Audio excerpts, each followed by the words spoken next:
this time we're going to start outside for an electrical update, so that's kind of a treat. Beans are doing great. We do have some weed whacking to do. Blame me, I was on the Mackinac race. I was a little bit indisposed in the middle of the lake. However, we do have overhead lights now. They are wired in the building. They do have a motion sensor, and they will be set up to not work during the daytime. So only when it's dark outside will they be activated to work. We have one there as well. And then on the other two doors, there's one set in the middle of it too on both the doors. So that's there. And then on the other side of the building, we have three. So this one's in the center and this one's right there. We don't have one right here because it's not really going to do very much. However, we do have lights underneath here. So we will have our porch lights. And Doug is going to weed whack this because kind of ridiculous. So my bad. So, and we do have our exterior boxes. So that's cool. Got one there and one there. Unfortunately, they do stick off a good ways, but beggars can't be choosers. My intention is to have a smoker here, probably a pellet smoker, not an electrical smoker, but nonetheless, to have power is nice, and also to have a sitting area here. We're planning on eventually putting cement in here. My daughter has her toys. Those were my toys when I was a kid.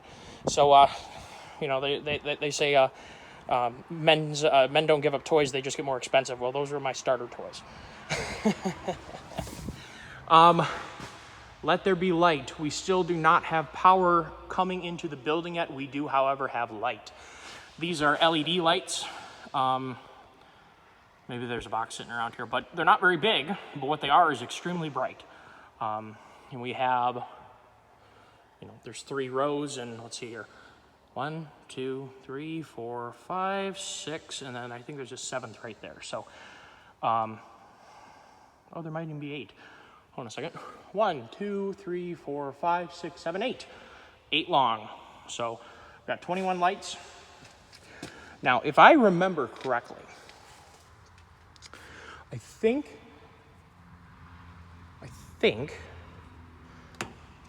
this one was the porch. Oops, sorry guys. I'm off on the side. I think this one's the porch. And then this one is the middle row in here. So we'll have the middle row come on. So our theory is that one light switch will more or less do the job unless you're working at night. And then when you want to have our left side and then our right side. So if we're only working on the right side, we can shut off both of these if we're only working on the left side, turn the left light on. If you're only working on the right, you can turn the right on, or you can turn them all on by doing that. So that's our theory. I need to get to the 5.3. That's a whole video in and of itself. A bit of a teaser. You can see that things went a little haywire. This was a 300 and about 50,000 mile motor. Oil pump gave out.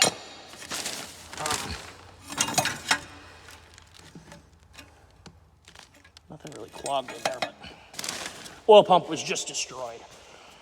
So we're going to try and rehabilitate that motor to run, and we're going to do a bit of an Afghani rehabilitation. I think we're going to go over, either 1 or 2 cylinders is going to go 30 over, I think. And we're going to run the rest as is with factory pistons because I want to prove that you can do that. I know you can because I've had to Afghani rebuild motors before, and that works fine. However, we're going to do it with this. I'm going to try and clean up the bores. This is a whole nother video. We're hoping to get this thing running over the wintertime and potentially put it in my Camaro, my junker Camaro. But that's what the shop is for, building cool things, right? So, we do not have 220 yet. We do, however, see those power drops right there? I think I mentioned this the other one. We'll have power outside at each one of these. Each side has an outdoor power drop, and then we have 2 over there. That I just showed you out on the porch. So our 220 is going to come out of a conduit. I believe it'll be one of these guys. And it's going to run this way. It's going to run that way out of this box. So this will be where all the big power is. The electrical inspector was just in here. That's why these are uncovered, so the electrical inspector could look at what was done. Those lights, or those are what run the exterior upper lights. There's 3, so there's one, sorry, right outside there, and then another one outside of that one, and another one outside of this one. So, if this is your first time tuning into my channel, the reason why all of these, see all the exposed conduit? Well, you can't hardly miss the exposed conduit. I like it. Most people probably don't, and that's okay. The reason why it is done that way is to minimize the amount of holes in the wall. So, and not only that, but we can constantly update, change, replace, and monitor the condition of the wires a lot easier, and just replace them if something was to happen. We can check the temperature of the conduit by putting our hand on it. If you think something's shorted out, maybe you don't want to put your hand on it, but it's only 110, it's not gonna hurt you. Just a little bit of a buzz. 220 kind of makes your skin vibrate. It's kind of a weird feeling. I don't know if you guys have ever got shocked by 220, but hurts a little bit more. 110's kind of a vibration in your bones, and then your skin starts vibrating with the 220 and your bones. Anyway, they're all exposed because we want to minimize any holes in the vapor barrier around the whole shop. So this is heated. If you guys are the first time tuning in, the floor is heated. We'll go in there in just a second. Now we do have this set up. What a bunch of guys. They even rake the sand. Sometimes the sand slides underneath the doors because right now the doors, it doesn't matter. When they're working in here, the sand can blow in. So this is set up for the potentially an oven so that I can both cook in here and maybe Cerakote things. We do have, this is intended to be in the future, a place to cook venison. And this used to be my kitchen counters from my old house. These were my grandpa's kitchen counters. And my grandpa made this cutting board. So, needless to say, it's kind of, it's going to get cleaned up and we're going to enjoy it. It is what it is. Might not be the most attractive thing in the world, but I don't really care. We have, so this is set up too right here for a washer and dryer because these are used washer and dryers we got given to us and hopefully they work. I don't know if they work. I think I was told the dryer needed something. We'll see. We'll find out. We'll have a fridge in here obviously for beer and for some proper 12 because you never know when you need to have a swig of proper 12. I mean, come on. And also for sandwich meats, or if we're going to be smoking any meat, we can be preparing it in there. Maybe I'll have a food dehydrator here or something, but I usually use a pellet smoker for smoking. However, I'm unfortunately going to have to do a little bit less of that. I had a gout flare up, and I'm pretty sure it's because I was smoking meat so often. I've cut out the smoked meat for a while, and I haven't had a problem. So unfortunately, I'm going to have to tame back. I've gotten fairly good at smoking pulled pork and brisket and whatnot, but these plugs are intended to be for kitchen height plugs. All these are up high simply because I'm tall, and I like to, just work at shoulder level. The other thing is too, if you're working across the shop, you got a 100-foot extension cord run out, and your tool shuts off, you can take a glance over here and you can see if it's unplugged. If the sucker's down here, you can't see anything. It's behind something. So I like having them up high. It's what I'm used to. That's the way we did it. I'm sure it's different than the way potentially you guys do it, but it's the way I wanted to do it. So is what it is. So we'll have an oven, and we'll have a fridge, and electric oven, because in here we're going to have petrochemicals, so we're not going to have an open fire. Probably doesn't matter.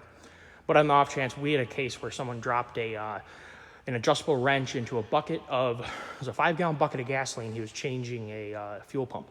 And unfortunately for him, he passed away. And it was caused by a buddy who walked in the building, hit his head on the truck, and the adjustable wrench, or maybe they're channel locks. I think they're channel locks. They fell off the leaf spring of the truck, landed in the bucket, the 5-gallon bucket, and it splayed a whole bunch of fuel everywhere. And because he was working in a shed, there was a torpedo heater going, and it turned into a torpedo heater of fire. So we're going to avoid that. We're going to try to avoid that best we can. I don't want to have to do, we may have to do some burn tests in here, but I don't want to do it in an uncontrolled manner.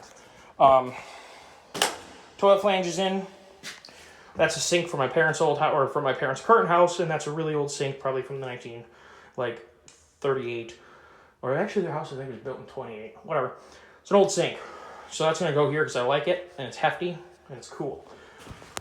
We do have your standard here in case someone needed to use a hairdryer. I don't know why you need to use a hairdryer in the dude shop, but you know what? It's 2023. You never know what's going to happen.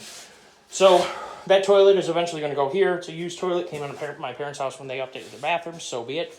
It's going to go there. And we're going to put a shower in here. And we do have a nice LED light that goes in here. Sorry, it's kind of dark. Doing the best I can. So here's where the fun business is. We have our tankless boiler, which is a really cool piece of equipment.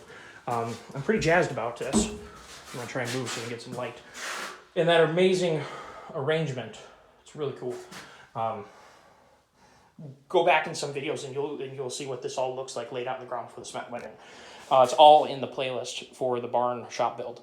So we have, lots of pipes, several pumps, and then we have this big old guy for our 400 amps of service, which should be plenty to run big things, I hope.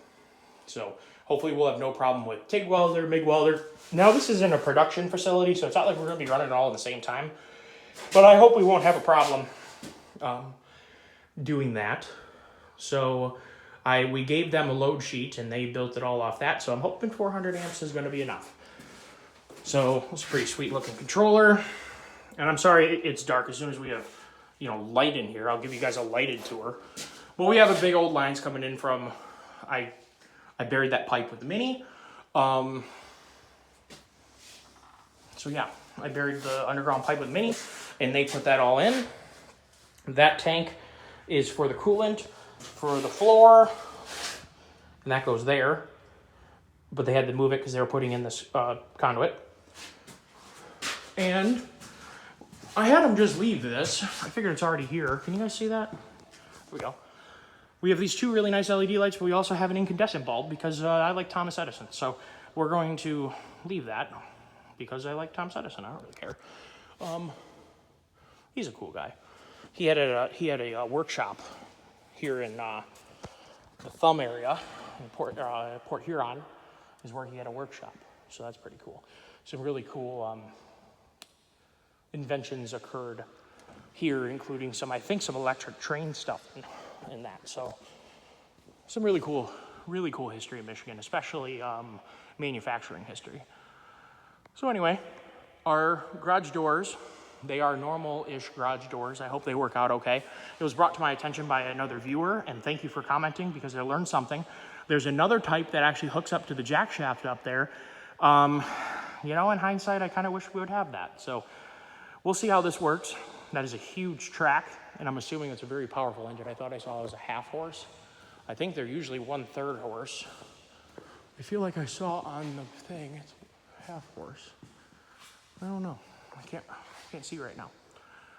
But anyway, we should have plenty of light. I think each one of those lights is 1,200 lumens. I think. Which is a lot in a confined space, especially in a white building. It's going to be bright in here. We do have, and I mentioned this before, but now it's kind of an overview of where the barn's at. So there's a lot of other videos that cover other things that we've done here. We do have the sound absorbing upper portion to prevent the echoing. Because if I go, echo, it dampens out pretty quick. I mean, I don't know if you guys have ever worked in a steel building before, but it can get downright difficult to have a conversation. And I'm not really having to talk over myself. So yeah, here's where we're at. Shop update. I'm going to make a video because I owe people an explanation for why I've done such a bad job of making videos lately. I will get to that. In fact, in the very next video I'm going to make, I think I'm going to go out in the bean field and apologize to you guys because I've been lacking. Been pretty busy here dealing with this nonsense, working on getting a gas line brought in here, hopefully getting our power done, answering questions how we want to have things done, and of course work and play. I race sailboats and I was racing the Mackinac race, so I was gone for, it took 2.5 days to actually complete the race, and then we have the party.